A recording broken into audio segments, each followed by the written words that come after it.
ಅಪ್ರಾಪ್ತೆಯ ಜೊತೆಗೆ ನಿಶ್ಚಿತಾರ್ಥಕ್ಕೆ ಈ ಪ್ರಕಾಶನವೇ ಮುಂದಾಗಿರ್ತಾನೆ. 34 ವರ್ಷ ನಿಶ್ಚಿತಾರ್ಥವನ್ನ ಸೋಮವಾರಪೇಟೆ ಪೊಲೀಸರು ತಡೆದಿರ್ತಾರೆ. ಇದೇ ಸಿಟಿನಲ್ಲಿ ಬಾಲಕಿಯ ಮನೆಯಲ್ಲಿ ಪ್ರಕಾಶ್ ಜಗಳವಾಡಿರ್ತಾನೆ. ಕುತ್ತಿಗೆಯನ್ನ ಕಡಿದು ಹತ್ಯೆ ಮಾಡಿ ತಲೆ ತೆಗೆದುಕೊಂಡು ಆರೋಪಿ ಪರಾರಿಯಾಗಿದ್ದಾನೆ. ಪ್ರಕರಣದ ತನಿಖೆಯನ್ನ ಈಗ ಕೊಡಗು ಪೊಲೀಸರು ಚುರುಕುಗೊಳಿಸಿದ್ದಾರೆ. ಯಾವ ಮನಸ್ಥಿತಿಯಲ್ಲಿ ಇದ್ದಾರೆ ಅನ್ನುವಂಥದ್ದನ್ನ ನೋಡಬೇಕು. ಈ ಪ್ರಕಾಶ್ ಅನ್ನೋನು ಯಾವನಿದ್ದಾನೆ, ಇಂಥ ಕೊಲೆಗಡುಕರು ಯಾರಿರ್ತಾರೆ, ಅದು ಯಾವುದೇ ಧರ್ಮದಲ್ಲಿರಬಹುದು, ಯಾರೇ ಇರಬಹುದು, ಅಂಥವರಿಗೆ ಅವರ ಮನೆಯಲ್ಲಿರೋರ್ನೂ ಅದೇ ಶಿಕ್ಷೆಗೆ ಗುರಿಪಡಿಸಬೇಕಾಗತ್ತೆ. ಅವರನ್ನು ಅದರಲ್ಲಿ ಆರೋಪಿ ಸ್ಥಾನದಲ್ಲಿ ಇರಿಸಬೇಕಾಗತ್ತೆ. ಆವಾಗ ಈ ಮನಸ್ಥಿತಿಗಳು ಬದಲಾವಣೆ ಆಗುತ್ತೆ. ಇಲ್ಲದೆ ಇದ್ರೆ ಈ ರೀತಿಯಾಗಿ ಬದಲಾವಣೆಗಳಾಗ ಸಾಧ್ಯನೇ ಇಲ್ಲ. ನೋಡಿ ಯಾವ ಮನಸ್ಥಿತಿಗೆ ಹೋಗ್ತಾ ಇದ್ದಾರೆ ಅಂತ ಹೇಳಿ. ಅಲ್ಲಿ ಹುಬ್ಬಳ್ಳಿಯಲ್ಲಿ ನೋಡಿದ್ರೆ ಅಲ್ಲಿ ಕಾಲೇಜ್ ಕ್ಯಾಂಪಸ್ ಅಲ್ಲೇ ಕೊಂದು ಹೋಗ್ತಾರೆ.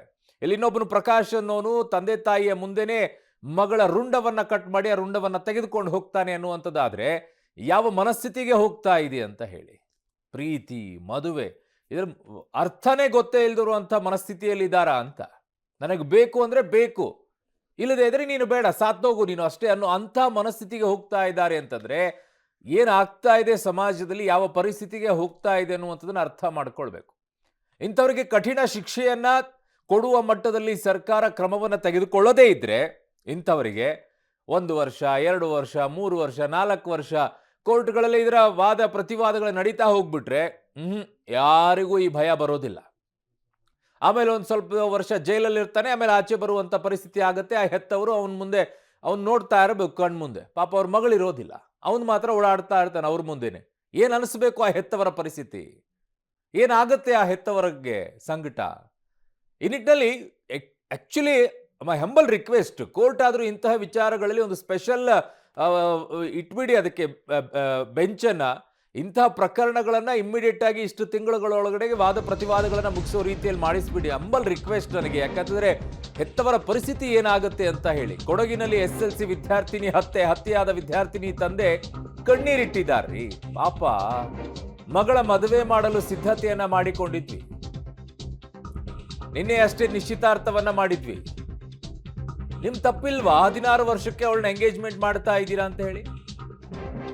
ಎಂಗೇಜ್ಮೆಂಟ್ ನಿಂತ ಕಾರಣಕ್ಕೆ ಸಂಜೆ ಮನೆಗೆ ಬಂದು ಗಲಾಟೆ ಮಾಡಿ ಮಗಳನ್ನ ಕರೆದೊಯ್ದ.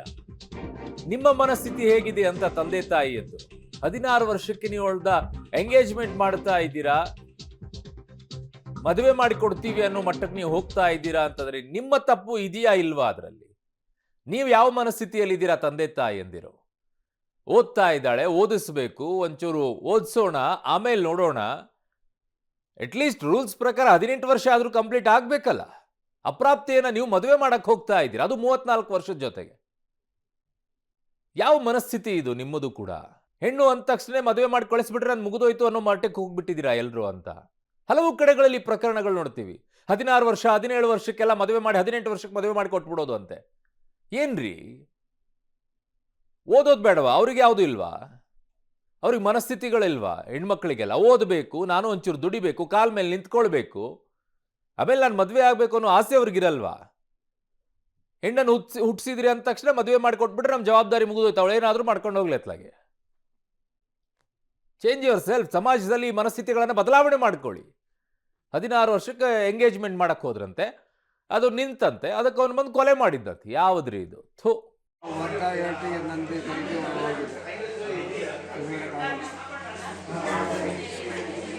ಏನಾಗಿದೆ ಅಂತ ಹೇಳ್ಬೋದು ಅಲ್ಲಿ?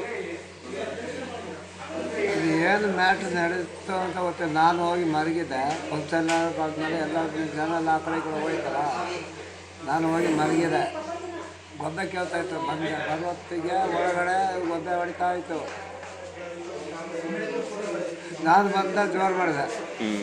ಜೋರು ಮಾಡಿ ಹೊತ್ತಿಗೆ ತಾಯಿನೂ ಮಗು ಆವಾಗಲೇ ಹೊಡೆದಿದ್ದಾರೆ. ತಾಯಿಗೂ ಮಗಳಿಗೂ ಹೊಡೆದಿದ್ದಾರೆ. ನಾನು ಬರುವತ್ತಿಗೆ ಕೋವಿತ್ತು. ಕೋವಿನ ಎಲ್ಲಿ ಕಾಡಲ್ಲಿ ಇಟ್ಟಿದ್ದಾರೆ ಗೊತ್ತಿಲ್ಲ. ಇಲ್ಲಾಂದ್ರೆ ನನ್ನ ಅಲ್ಲಿಂದ ಬರಲ್ಲ. ಅಲ್ಲಿ ಏನು ಮಾಡಿದ್ರು ತಾಯಿ ಮಗಳು ನಾವು ಕಂಪ್ಲೇಂಟ್ ಮಾಡ್ತೀವಿ ಮಾಡಿ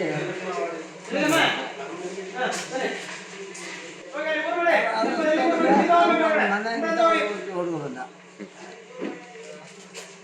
ಇಲ್ಲಿಂದ 12 ಒಂದು ಹುಡುಗ ಬಂದ. ಅವರು ಈ ಕಡೆ ಬಂತ ಇವನು ಈ ಕಡೆ ಹೋದ. ಅಯ್ಯಯ್ಯೋ ಪಪ್ಪ ಪಪ್ಪ ಹೋಗುವಾಗ ನಾನಿಗೆ ಮಾಡೋಕ್ಕಾಗಲ್ಲ, ಕಾಲು ಬರಲ್ಲ. ಇದರಲ್ಲಿ ತಂದೆ ತಾಯಿಯದ್ದು ಫಾಲ್ಟ್ ಇದೆ. 16 ವರ್ಷಕ್ಕೆ ಯಾರಾದರೂ ಎಂಗೇಜ್ಮೆಂಟ್ ಮಾಡಕ್ಕೆ ಹೋಗ್ತಾರ? ಏನು ಮನೇಲಿ ಏನಾದರೂ ಸಮಸ್ಯೆ ಏನೇ ಇರಲಿ, 16 ವರ್ಷಕ್ಕೆ ಯಾರಾದರೂ ಹೋಗ್ಬಿಟ್ಟು ಮದುವೆ ಮಾಡಿ ಎಂಗೇಜ್ಮೆಂಟ್ ಮಾಡಕ್ಕೆ ಕೊಡ್ತೀನಿ ಅನ್ನೋ ಮನಸ್ಥಿತಿ ನಿಮ್ದು ಎಷ್ಟು ಸರಿ ಅಂತ.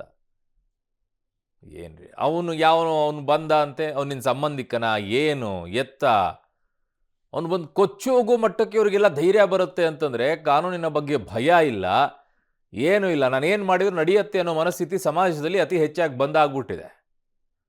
ಕಂಡಲ್ಲೆಲ್ಲ ಇದೇ ರೀತಿಯಾಗಿ ಚಾಕು ಚುಚ್ಚು, ಮಚ್ಚ ಹಿಡ್ಕೊಂಡು ಹೋಗು, ಚಾಕು ಹಿಡ್ಕೊಂಡು ಓಡಾಡು, ಗನ್ ಹಿಡ್ಕೊಂಡು ಹೋಗು, ಶೋ ಆಫ್ ಮಾಡು. ಅದು ಇನ್ನೂ ಹಂತಕ್ಕೆ ಹೋಗ್ಬಿಟ್ಟು ಈಗ ಕೊಲೆ ಮಾಡೋ ಮಟ್ಟಕ್ಕೆ. ಅಲ್ಲಿ ಎಲ್ಲ ಕಾಲೇಜ್ ಕ್ಯಾಂಪಸ್ ಒಳಗಡೆ ಅಲ್ಲಿ ಹೊಡೆದಾಕ್ತಾನೆ, ಅಲ್ಲಿ ಹುಬ್ಬಳ್ಳಿಯಲ್ಲಿ. ಇಲ್ಲಿ ನೋಡಿದ್ರೆ ತಂದೆ ತಾಯಿಯ ಮುಂದೆನೇ ರುಂಡವನ್ನು ಕಟ್ ಮಾಡ್ಕೊಂಡು ರುಂಡ ತೊಗೊಂಡು ಹೋಗ್ತಾನೆ. ಅದು 16 ವರ್ಷದ ಹುಡುಗಿ ಅವಳು ಪಾಪ, SLC ಈಗಷ್ಟು ಮುಗಿಸಿದಾಳೆ.